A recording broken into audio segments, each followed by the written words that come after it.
Computers used to be seriously slow and honestly pretty basic. We're talking just simple green lines on dark, clunky screens. But artists, they have this wild, almost impossible dream of painting absolutely beautiful pictures with them. So there was this clever guy named Ed. He totally loved cartoons and math, and he just wanted to build a machine to draw animations.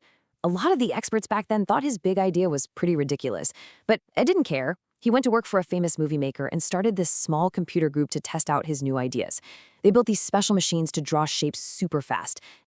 Meanwhile, another guy named John was working in a massive animation studio, just drawing pictures by hand all day long. But then John saw Ed's computer drawings and he got so incredibly excited.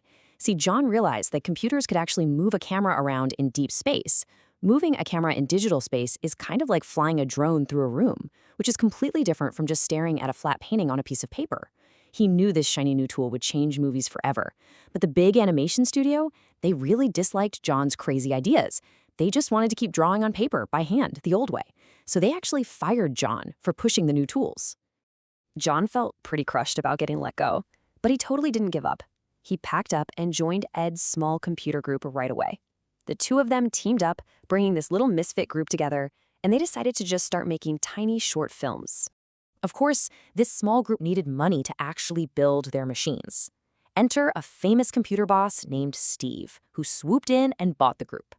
Steve named this strange new little company Pixar. At the start, Pixar tried to sell these special drawing computers to hospitals, but the computers were crazy expensive and really hard to use, so very few people actually wanted to buy them. Pixar was running out of money really quickly. But Steve, he just kept paying all the bills right out of his own pocket. He truly believed this small team was onto something incredibly special.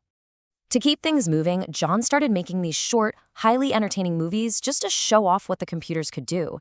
He made a movie about a little metal toy, and the metal toy actually moved like a real heavy object. It was absolutely wild to see. This short metal toy movie ended up winning a massive gold award. No computer movie had ever won this kind of prize before. And suddenly, all the big players in Hollywood started paying very close attention. The big animation studio saw that award and immediately called John. They gave him this very safe, comfortable offer, wanting him to come back and draw for them again.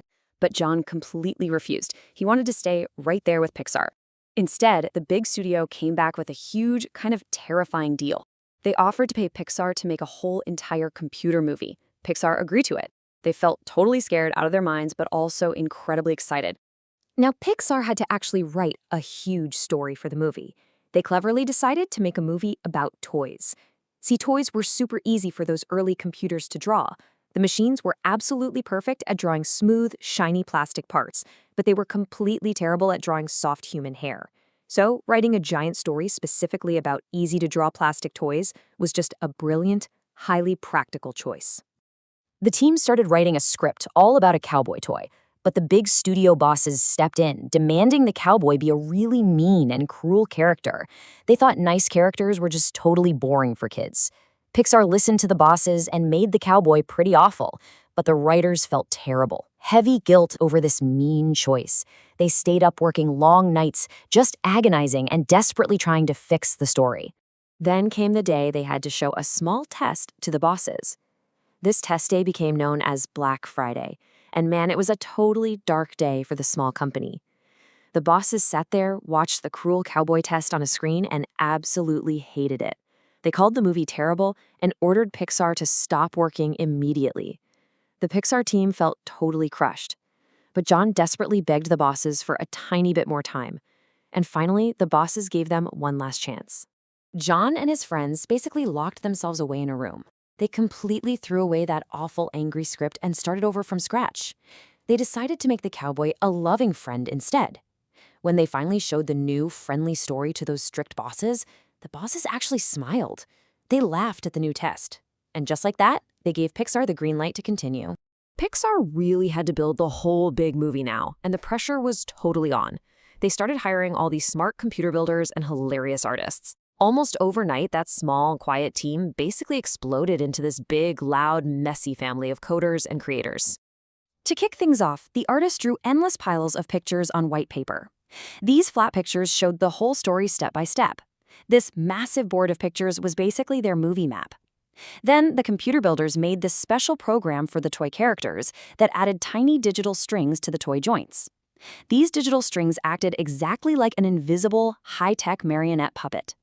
Animators would pull these invisible strings just to move the toys around. But moving the characters took a ridiculously long time. A whole grueling week of hard work only made a tiny few seconds of the movie. Those animators drank so much coffee just to stay awake.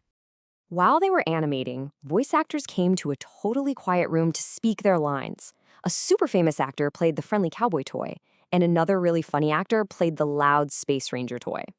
The animators would sit and listen to those voice recordings so closely.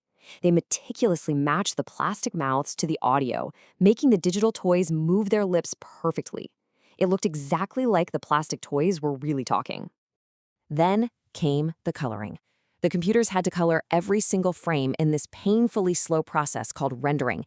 Rendering just one single picture could literally take a whole entire day. So the team bought massive amounts of computers to process all the pictures and shoved all these noisy machines into one really hot room. They called this room the render farm.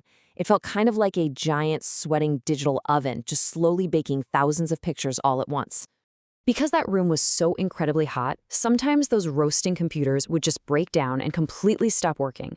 The team would be rushing in the dark, frantically trying to fix these broken hot computers late at night. The deadline was creeping up so fast, and literally every single minute was important to get the movie finished.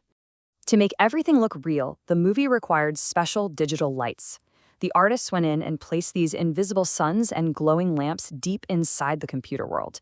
It instantly made the plastic toys look so wonderfully bright and shiny. And these digital lights created perfectly realistic, dark, bouncing shadows on the floor. Early cartoons never had perfect bouncing shadows like that. Seeing those shadows suddenly made this fake plastic computer world feel incredibly real.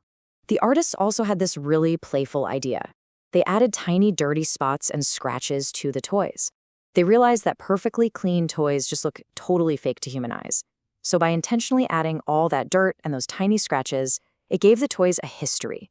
It made the perfect plastic toys look wonderfully used and really loved. But they also needed music to tell this deeply emotional story. A famous songwriter came in and wrote these beautiful songs all about being good friends. That warm, emotional music just magically made all those cold computer shapes suddenly feel human. When the big studio bosses finally checked on the movie again, they saw the amazing colors and heard the voices, and they finally believed that this wild computer movie was actually going to be great. The deadline just kept getting closer, and the team worked harder than ever. People were literally sleeping right under their desks with warm blankets, completely exhausted. They just wanted this brand new computer movie to be absolutely perfect. But then, a massive computer bug almost deleted the entire movie by total accident. The screen just started erasing all their precious files very, very fast. The whole team felt completely sick, and absolute panic just swept through the office. But out of nowhere, a complete miracle happened. One super smart team member actually had a backup copy over at her house. She drove her personal, precious copy all the way back to the Loud office.